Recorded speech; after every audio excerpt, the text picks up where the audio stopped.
Bound, attributed to bnlala. Paul pulled the envelope out of his leather attaché case and settled into an uncomfortable chair behind a large writing desk.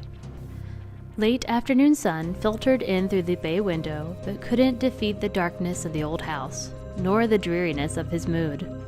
Luckily, he had had the mind to pack a few battery-powered lanterns, and one of them now provided enough illumination to examine his mother's ornate handwriting on the back of the envelope. For Paul, it read. He traced the letters with his fingers, each one written with care and love.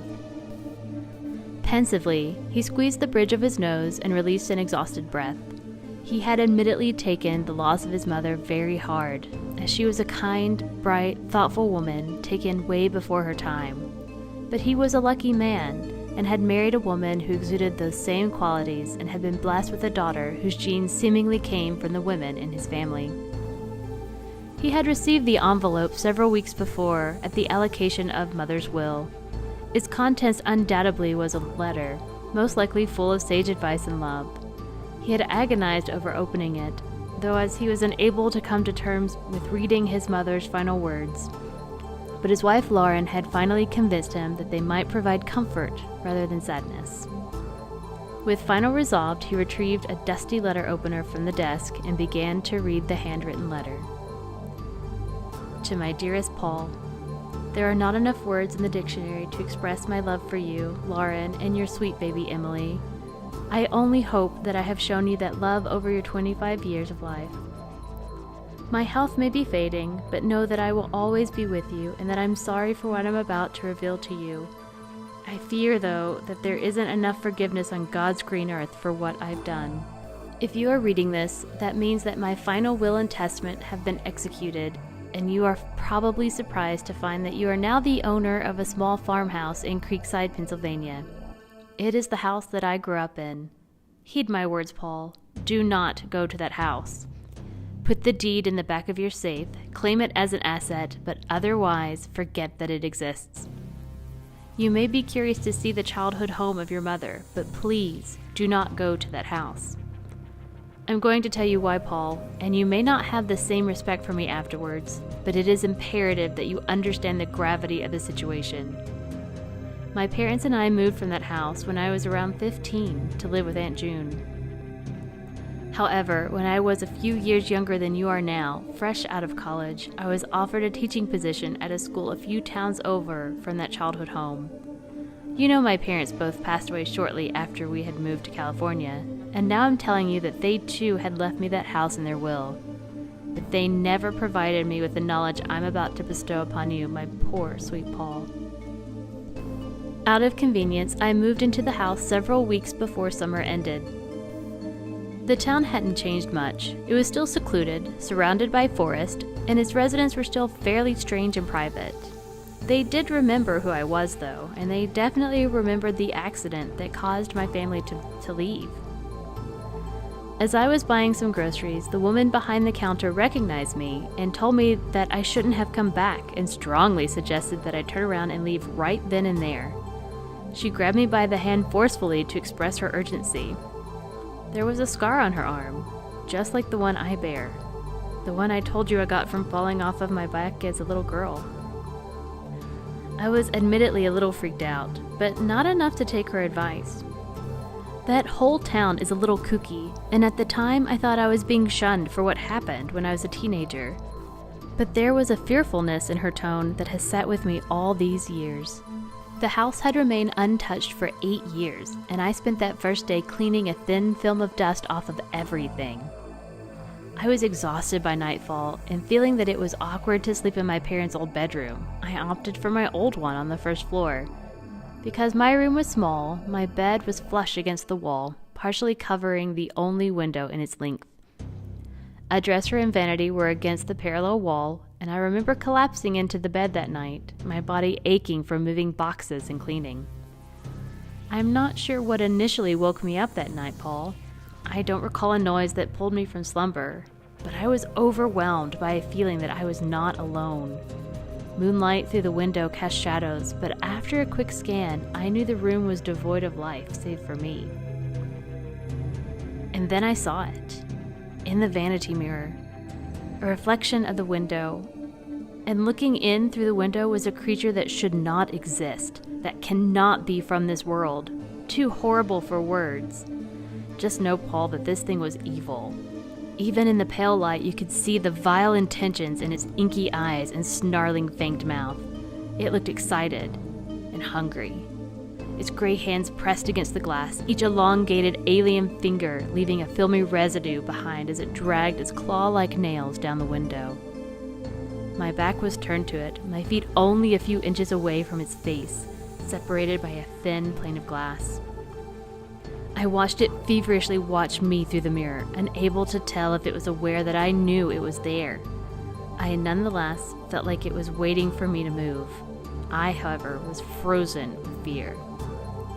Honestly, if something by the grace of God hadn't stirred me from my sleep, the sound of its screeching nails would have woken me. I was able to quell a surprised reaction and remain still. Maybe it was minutes, maybe it was hours, but the thing finally left. I'd be lying to you if I told you that was the first time I ever saw it, though. I'm so sorry, Paul. There are 3 creeks that run parallel in the woods that surround the town, a few miles apart from one another. Of all the rules given to us children of Creekside, the most important one was that we were not allowed to pass the second creek, and we were strongly urged not to venture too far past the first one. My parents told me there were old foundations and wells that made it dangerous for us kids to play there, and that several children had gone missing in the woods. But it was apparent that the adults of town never crossed the second creek either. A few people who had risked getting close to the second creek claimed to have seen ghosts amongst the trees, and that lore alone was enough to convince us kids to stay close to town. My best friends growing up were Jimmy and Andy. Jimmy, you know, would later become your father, but Andy was always a bit of a daredevil and troublemaker, and I was an impressionable young girl. One day, Andy had stolen a few of his dad's cigarettes, and the 3 of us went into the woods like a bunch of stupid kids to smoke them. Andy got the crazy idea that we needed to rebel even more and explore the woods past the second creek. Jimmy and I were scared, for it had been so ingrained in us to never do it. But Andy was persuasive. Andy crossed the ancient-looking bridge over the second creek first, cigarette in mouth. Jimmy and I delayed across from him. It became clear that Jimmy wasn't going to do it. He threw a rock at Andy, called him an idiot, and started walking up the path towards town. I begged Andy to come back with us, and I must have thrown my head back in frustration when he teased me. That's when I saw it. The gray, gargoyle-like creature. It was perched in a tree, not too far away from where Andy was staring. It looked like a vulture eyeing its prey. I had barely started to scream when it leapt from the tree and tackled Andy to the ground. Jimmy ran back to my side, but neither of us had any idea what to do, let alone how to comprehend the fear. I could hear Andy screaming and fighting, and I swear, Paul, that sound has never left my ears. I grabbed a rock and ran across the bridge. I hit the thing over the head, but it swiftly knocked me back into the water. I struggled, but Jimmy pulled me out on the other side, just in time to see the creature make off with Andy's limp body through the trees. I don't know how long Jimmy and I sat there in shock, but the stars were out when we reached my house. We told our worried parents and the other adults who had gathered there our story. All of them seemed more shocked that Andy and I had crossed the creek than by the descriptions of the creature.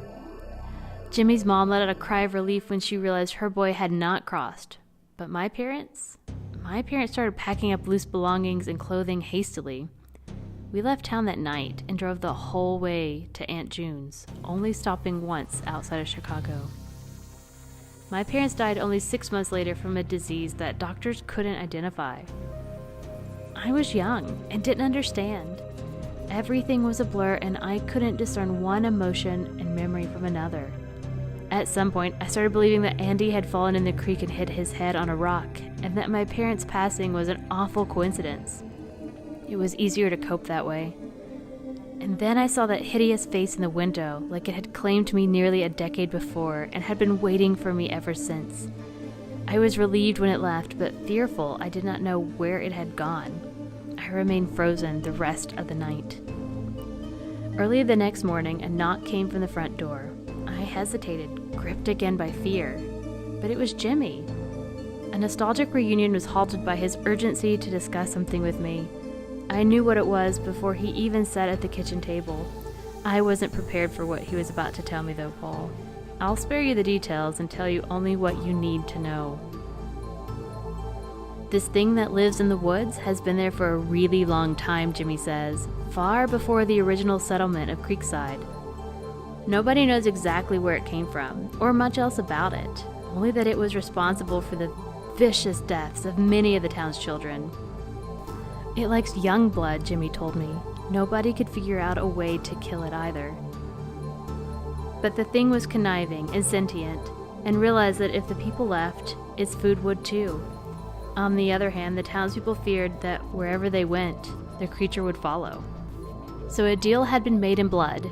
Anything that moved between the oval the second and third creek created belonged to the creature, and in turn, the creature would never harm anything that didn't cross that boundary.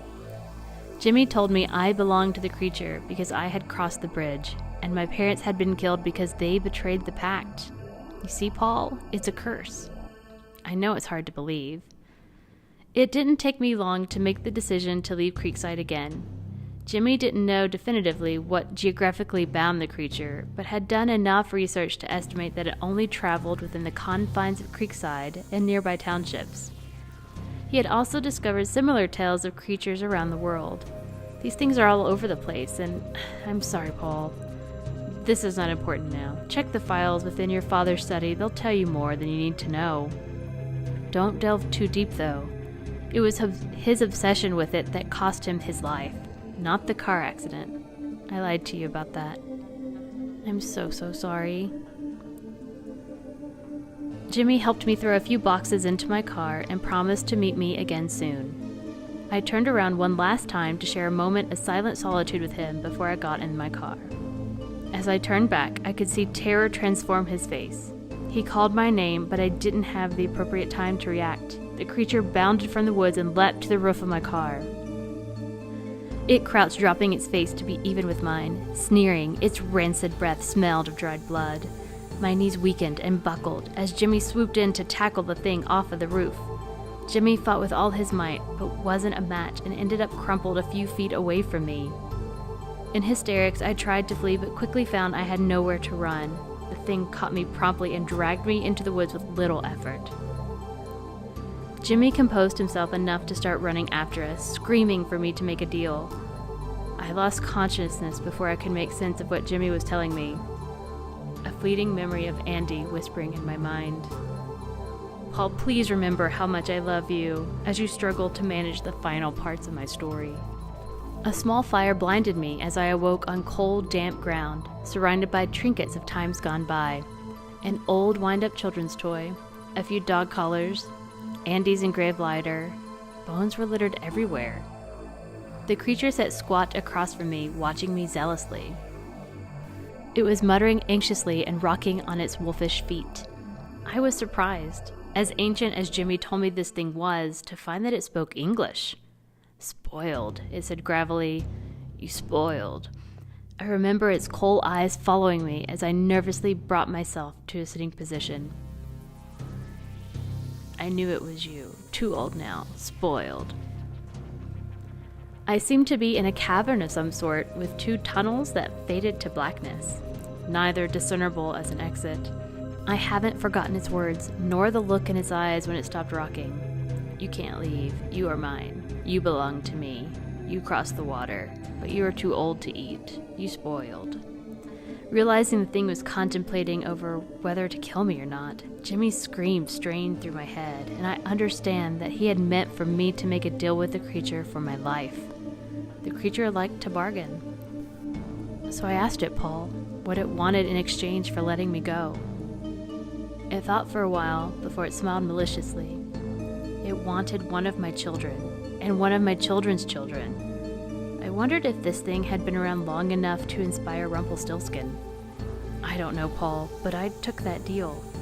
I nodded my head and agreed that when I had children, I would bring one of them to the creature, and if I had grandchildren, I would sacrifice one of them as well. It might seem like a rough bargain, but it would get two for letting one go. You might be sickened now, Paul, but realize that after considering the offer thoughtfully, I simply intended to just never have children. I resolved to give up becoming a mother. I thought I had tricked it. The creature took my hand, cutting its claw deep into my forearm, creating a brand that would bond me for life. Then it simply let me go. Jimmy and several others had gathered, waited at the bridge. None of them asked me how I survived, for they all knew by the scarlet letter on my arm. As you know, Jimmy would leave Creekside and settle with me near Aunt June in California.